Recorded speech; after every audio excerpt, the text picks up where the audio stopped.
Hai Sobat Tentara, Tera News kembali hadir menyapa Anda dengan membawakan sederet informasi terhangat dan inspiratif.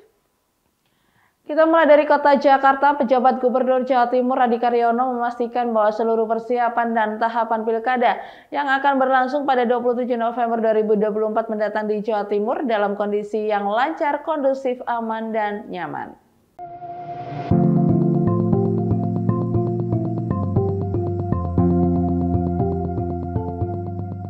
Kepastian itu disampaikan saat menghadiri rapat kerja dan rapat dengar pendapat bersama Komisi 2 DPR RI dan Menteri Dalam Negeri Tito Karnavian bersama Wamendagri Bima Arya Sugiarto membahas tentang kesiapan pemilihan kepala daerah serentak tahun 2024 di Provinsi Jawa Timur bertempat di ruang rapat Komisi 2 Gedung Nusantara DPR RI Jakarta Pusat.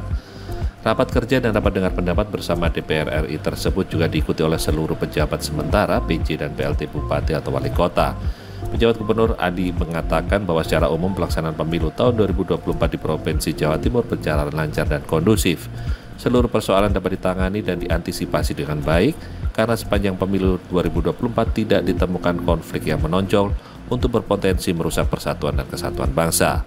Hal ini menurut Adi berkat kerja keras seluruh jajaran Forkopimda baik itu di tingkat provinsi, kabupaten, kota, dan kecamatan. Semuanya bersama-sama dalam menjaga kondisivitas di wilayahnya masing-masing.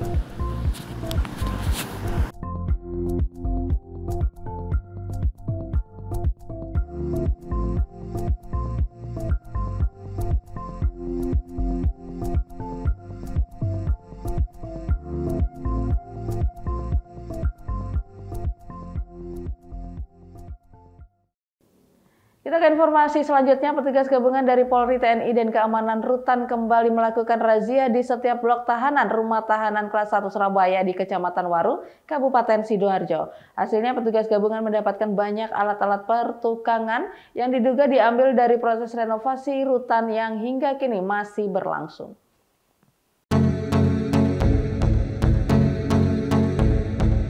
Razia ini dilakukan oleh petugas gabungan dari TNI, Polri, dan juga petugas keamanan rutan di setiap blok kamar tahanan kelas 1 Surabaya di Kecamatan Waru, Kabupaten Sidoarjo. Satu persatu kamar para tahanan tak luput dari pemeriksaan petugas gabungan. Bahkan untuk memperlancar proses pemeriksaan, seluruh tahanan diharuskan meninggalkan kamar tahanan. Hasil dari razia kali ini, petugas mendapatkan banyak barang yang masuk ke dalam daftar yang tidak diperbolehkan dibawa tahanan ke dalam rumah tahanan, seperti benda tajam, penanak nasi, handphone, dan juga barang elektronik lainnya. Bahkan petugas gabungan banyak mendapatkan peralatan pertukangan seperti palu, paut, tang, dan alat lainnya dari dalam sel tahanan. Diduga alat-alat pertukangan yang ditemukan petugas dari kamar para tahanan ini mereka dapatkan dari para tukang yang hingga kini masih terus melakukan proses renovasi dan juga pelunasan rumah tahanan kelas 1 Surabaya. Kedepannya pihak rutan sendiri akan memperketat pengawasan serta pemeriksaan para tahanan sebelum mereka masuk ke dalam sel tahanan. Bisa jadi inilah salah satu kelemahan yang kondisi yang seperti teman-teman media tahu, rutan lagi masih proses pembangunan, makanya kami akan terus lakukan pengawasan dengan lebih baik lagi ke depan. Tentu akan lebih memperketat lagi karena kita ya tahu bahwa HP di lapas atau di rutan itu banyak memberikan dampak buruk daripada kebaikannya. Nah, lalu solusinya apa? Terkadang kita harus memberikan solusi juga. Jangan hanya sekedar kita sidak-sidakan. Ke depan insya Allah kami akan buat wartel. Jadi kami akan sediakan wartel yang diawasi dengan baik. Nanti by system dibantu oleh rekanan kita. Kita punya rekanan dari pihak ketiga kita yang alhamdulillah sudah siap, bahkan kita sudah siap kontrak juga. Artinya kita juga memberikan solusi. Karena kita tahu warga binaan juga tetap punya hak untuk bisa menghubungi keluarga.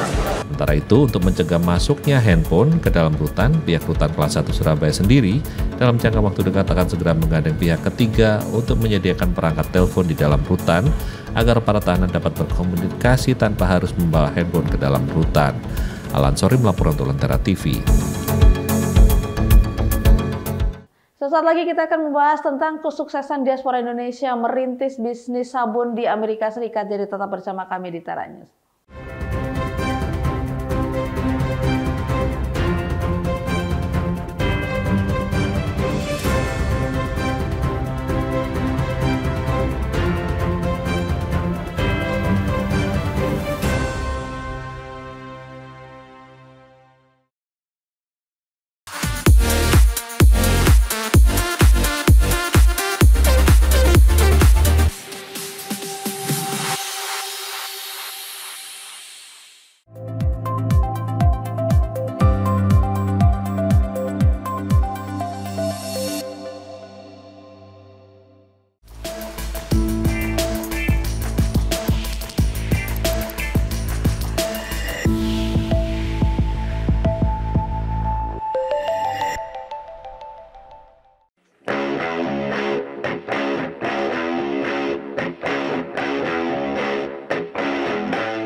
Meski baru merintis bisnis sabun sejak pandemi, Siani Wulandari diaspora Indonesia di Seattle, negara bagian Washington ternyata berhasil membuat bisnis sabunnya diterima dan disukai oleh warga Amerika. Produk sabun Luna Raya buatannya tersebut ternyata memakai bahan-bahan organik dan alami, sehingga membuat banyak disukai oleh warga Amerika Serikat. Ini kita namanya Gemstone Soap. Ini untuk warna hijau ini pandan. Terus untuk warna merahnya bagian sini itu kita pakai lemongrass. Memperkenalkan Indonesia melalui sabun. Itulah yang dilakukan Siani Wulandari, diaspora Indonesia di Seattle, negara bagian Washington. Harum daun pandan, sereh, bunga melati, mawar dan cendana khas Indonesia yang membedakan Luna Raya, sabun buatan tangan yang diproduksi Siani. Sebenarnya nama Luna Raya itu dari nama belakang saya, Wulandari. Wulan kan bulan, Wulandari itu full moon kan, bulan purnama. Luna itu bulan, Raya kan artinya kayak great, besar gitu. Jadi sama artinya. Walaupun bisnis sabun mandi baru dirintis Siani sejak pandemi, tapi ia sudah tak asing dengan bisnis ini. Tapi kenapa saya ambil sabun? Keluarga saya itu di Indonesia pabrik sabun dari kakek saya. Dari tahun 1950-an. Sejak kecil, Siani sudah mengenal berbagai aroma dan material untuk pembuatan sabun. Untuk Luna Raya, selain memakai bahan-bahan alami dengan kemasan yang dapat didaur ulang, Siani juga memberi sentuhan seni pada produknya. Jadi nggak kelihatan cuman kayak sabun biasa, kita juga ada teksturnya, jadi lebih dari cuma sekedar sabun. Ia juga memperkenalkan konsep mandi bunga kepada publik Amerika melalui produk bath salt. Untuk saat ini, produk Luna Raya dijual daring di pasar kaget serta festival-festival di Seattle, rata-rata $10 atau sekitar Rp145.000. Pertama kali saya lihat Luna Raya, saya tertarik dengan crystal soaps-nya karena ada bentuk-bentuk yang sangat unik, sama warna dan bau yang luar biasa. Nggak bikin kulit kering, lembuti kulit, juga bikin mandi terasa lebih mewah. Siani yang menjalankan bisnis ini hanya dibantu suaminya, merasa sabun buatannya banyak dihargai di pasar Amerika. Nggak melulu kayak, oh sabun itu hanya untuk mandi. Pakai sabun apa aja bisa, cari yang murah atau apa, enggak. Mereka benar-benar appreciate, oh ini benar-benar dibikin dengan, bikinnya sepenuh hati dengan bahan yang baik. Atau ini cantik. Konsep yang dikembangkan Siani di Amerika kini mendorong keluarganya di Indonesia untuk menerapkan hal serupa. Dari Washington DC, Dania Iman, Nia Iman Santoso, VOA. Berbekal pengalaman bekerja di restoran pizza di California, Samuel Wibowo, diaspora asal Surabaya, dirikan ODD Mods Pizza di Salem, negara Oregon. Bersama rekan bisnisnya, Samuel berhasil mengembangkan gerai pizzanya menjadi bisnis waralaba yang cukup dikenal di Amerika Serikat. Pagi itu, kesibukan mulai menggeliat di Outmost Pizza yang berlokasi di pinggiran kota Salem, Oregon ini. Di luar, seorang karyawan pengiriman barang memasukkan bahan-bahan untuk membuat pizza yang baru ia turunkan dari truk. Sementara di dapur, juru masak bersiap membuat pizza. Pesanan lewat telepon mulai masuk. Samuel Wibowo, salah seorang pemilik restoran pizza ini, adalah diaspora Indonesia asal Surabaya. Katanya, selama pandemi, omset penjualan justru bagus. Rata-rata ya udah di atas 60 ribu satu bulannya. Ya, satu bulan. Rata-rata, semua toko. Outmost Pizza sudah menjadi restoran waralaba dengan 8 restoran tersebar di kota Salem dan sekitarnya. Samuel mendirikan Outmost Pizza tahun 1999 bersama Mike Saplet, teman akrab yang dikenal saat mereka bekerja di restoran pizza di California. When I asked Sam to come, for us to become partners and open a pizza place, I wanted to be in Oregon. This is where my family is from. And so he had never been to Oregon. And so I said, that's okay, we'll just get you an umbrella and we'll paint the back of your neck red and you'll be fine, you'll fit right in. So, and the red part is just because there's a lot of rednecks up here, which is a term, you know, for a bunch of hillbillies or, you know. And so that was kind of the running joke from the beginning, which was, you know. Yes. Dua sahabat karib ini pribadi yang berbeda, tapi justru itu yang saling menguatkan dalam menjalankan usaha mereka.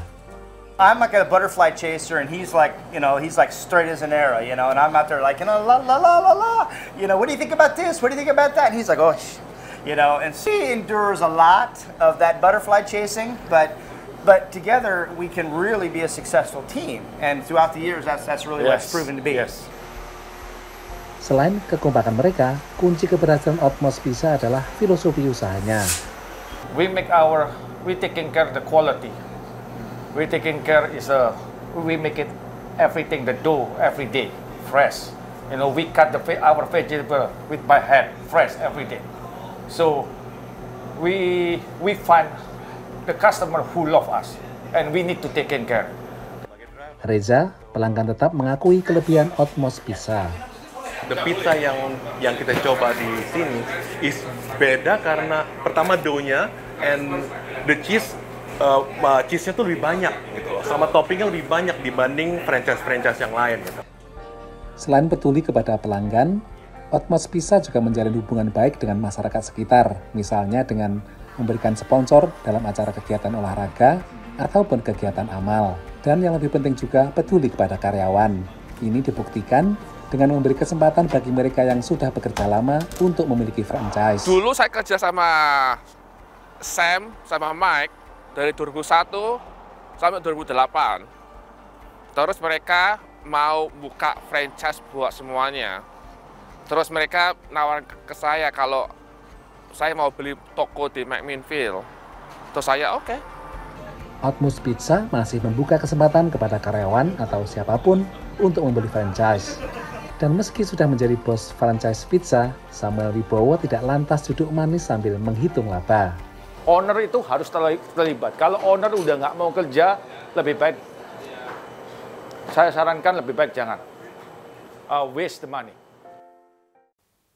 Informasi tadi mengakhiri Taranya saat ini. Anda dapat saksikan kembali tayangan saat ini di YouTube channel kami, Lentera TV Media, dan website kami, lentera.tv. Saya Catherine Ellison, pamit undur diri. Terima kasih dan sampai jumpa.